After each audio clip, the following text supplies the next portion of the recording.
Welcome back. So the US 30% tariffs on South African exports are coming into effect at the stroke of midnight. And of course, this has left many people anxious about the impact it'll have on lives and livelihoods, and has raised questions about whether South Africa's economy will be able to bounce back. Let's take a second jab at bringing in youth voices as we continue making sense of this moment. Our guest is the Master of Commerce in Economics at the University of Limpopo. That's Naledi Pila. Also joining us is the University of the Free State student Zuzmuzi Xaba. Both of them joining us via our video link. Hopefully a second time lucky, guys. Welcome again to the SABC News Channel, and thanks for your patience and your time. Naledi, let's pick up from that question we had kicked things off with just a short while ago. What does the theory that you have wrestled with over the past couple of years say about how South Africa should respond to this moment? Okay, thank you so much for the opportunity. The endogenous growth theory simulates that the economic growth must support the youth unemployment, meaning that in a sense where we are focusing on sectors that are for a long-term period.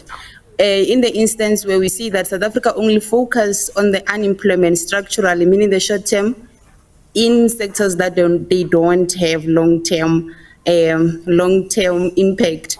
If we can check what is happening, or one could ask themselves, are there jobs available in South Africa? Yes, there are jobs that are available, but the entry, the policies and the acts that are implemented in order for entry level or graduates are high, and employers are not meeting the expected acts and regulations. However, based on the theory, because when we are growing the economy, it simply means we are employing and developing our economy, in a sense that even the youth themselves have voices in the economy. For instance, I could say that let's take for the presidential youth unemployment, where they were hiring people for EA and general assistant at schools. We can say that in the educational sector, there's no growth. It's only teaching, delivering lessons and all that. But there are sectors that the government should focus in order to lessen the acts and the policies that are implemented, so that even the employers can be able to hire youth. To also add on what I was saying on the act on the theory on its own, is that when we are saying hiring youth unemployment or making the youth participate in the economy, we mean in a sense that it's also accepting the youth to be in the economy. So the acts are more, or the policies are more concentrating on back then, like are concentrating on what was used to be and what was used to work, not relying on that the youth of today, they go to school, they graduate, and they go to the market without experience, and the employer are also will have to pay certain amount of money before the actual payment. For instance, let's take that the company is informal, not yet a big company, it means that they'll also have to pay the minimum wage with other acts and policies implementing. So you'll find out that the company on its own has financial constraint, and they cannot hire, meaning that they will hire a small group and also overwork them because of the policies acts that are implemented in the market. So right. With the economic the endogenous growth theory, we are saying that let the economy grow, at the same time let the youth participate, and at the same time also let the market welcome the youth. Not to say that, okay, we understand that you have 3 years experience, we have 3 years degree, but you don't have experience, and the employer, they need to have a subsidies, more of what they do in Brazil. If we can compare the countries, in Brazil we understand that there are subsidies when the employer hiring the graduates, they're hiring less experienced people, so that they don't pay much money to the government, but rather the government is paying them money in order for them to hire the youth. All right. So yeah, to answer that question, we need to be accepted by the economy, and we need to be accepted by the policies, and also the policy need to accept us and revolves around what is happening today. Fair enough. Zuzmuzi, Thank let's you. bring you into the discussion. Do you agree with that sentiment? This notion that, we're still using old solutions to try and tackle these new complex challenges? Yes, thank you very much. I agree because unemployment is mainly structural in South Africa, and particularly young people are more likely because they lack experience.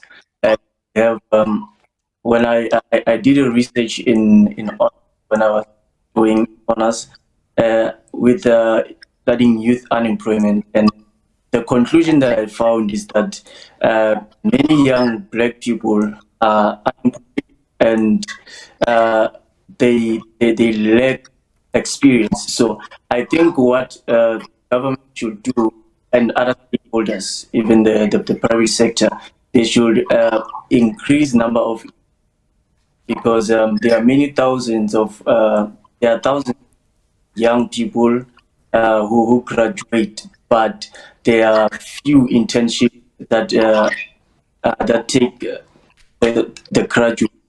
What they should do, they should invest in internship, and yes, also promote entrepreneurship, because supporting SMEs also will work, because they contribute about 30% to GDP. So I believe that promoting entrepreneurship,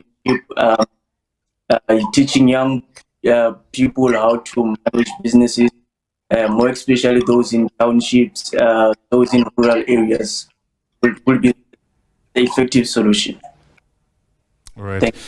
Sure, fair enough. Naledi, let's bring you back into the discussion as well. I mean, there's been a lot of talk in the past about a skills mismatch, this concept that there are ways in which people are being taught, and there's also what the marketplace needs. And these two things aren't speaking to each other the way they should. To what an extent do you reckon that's a problem as South Africa tries to see how best we could cushion the blow of these tariffs? Okay, thank you so much for the question. And I wrote a study with my colleagues on the impact of textile industry, the digital literacy. We're focusing on having the youth of today in the textile industry knowing about the AI, all the machines and AI that is involved. Why I'm saying that is that we are living in a market where we are moving to 5G so soon, and actually we are in 5G, meaning that most things revolves around digital world. And even at schools, there are schools, public schools or private schools, that are using digital skills and digital tools, meaning that when we are in the universities, we need to be equipped with what is needed in the market. Most people as youth, they only go to school to learn theory, especially in universities, and it's only in colleges that they learn about the real work, right? So when we are talking about mismatch, we're talking about me learning as economist like this, and I don't have a background of what is actually going to happen. Where am I supposed to be placed, or where am I supposed to place myself? And you find out that there are plenty of economists who also don't know what their course is all about. And now we have to focus on now having to be placed and having to be matched with the job that you are looking for, but you don't know the background or the criteria that can meet you where you want to be. So when talking about mismatch, we're talking about the university giving us or teaching us the general content without specifying what is needed in the market. Let's take, for example, in education sector, we have teachers who are unemployed, we have doctors that are unemployed, but you'll hear that South Africa is a shortage of scarce resources. What are those scarce jobs that they're talking about that they cannot implement at schools and be a compulsory thing to be able for us to learn? Because now when you get there, the they tell you that you need a license. When you get there, they tell you need this. And once you have everything, they will tell you about experience, and you understand that I'm just a graduate. I don't have experience, but I have all the documents that you need. If that disqualifies me, yes, it disqualifies you. But at the end of the day, they don't find the person that they're looking for. And now it means that they'll have to outsource outside the country to meet the expectations of the company, because we always know that the company, its motion is to make profit. It's only the government that its motion is to take us as citizens, and the government does not create jobs. People need to understand that the jobs are created by the private sector, and the private sector are looking for the things that the government does not want to implement in public institutions. So the mismatch it can only be resolved only if the government can stimulate and policies that acquires us to know what scarce resources are they talking about. The teachers, they say they don't have science teachers. Every teacher is doing LO or languages, and they're sitting at home. Why can't you tell them that we take quotas each and every year, that to say that only 5,000 teachers will teach LO across South Africa, only 1,000 will teach this across South Africa, so that you don't sit at home with certificate not knowing what to do,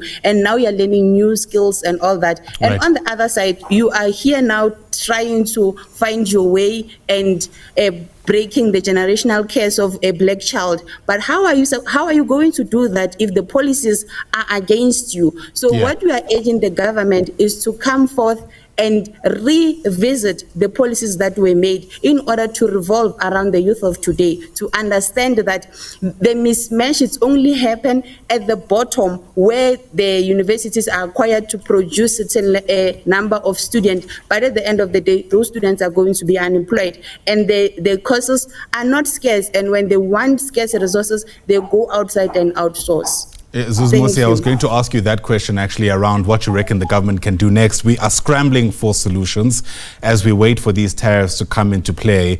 What does the answer, or let me ask the question this way, in what way can the government make sure that the answer to this problem incorporates young people? Okay. Oh, looks like we've lost our connection to you, Zuzmuzi. Please just try and take a jab at the question again. It seems like we're able to hear you now. Okay. Can you hear me? Yes, please go ahead. Oh, yes. What government can do, it can invest in infrastructure, number one, because many businesses, especially in townships, in rural areas, they are, I will use the word that they have uncertainty to invest in townships, in rural areas. So there is a lack by businesses. So what the government can do, it can improve infrastructure, especially in townships. What do I mean? I mean fixing the roads, fixing the issue of load sheddings, even the water sanitation issues. Companies, they can function very well in townships, and there is a low productivity. So let's go back to the time where there was a high business confidence in 2008.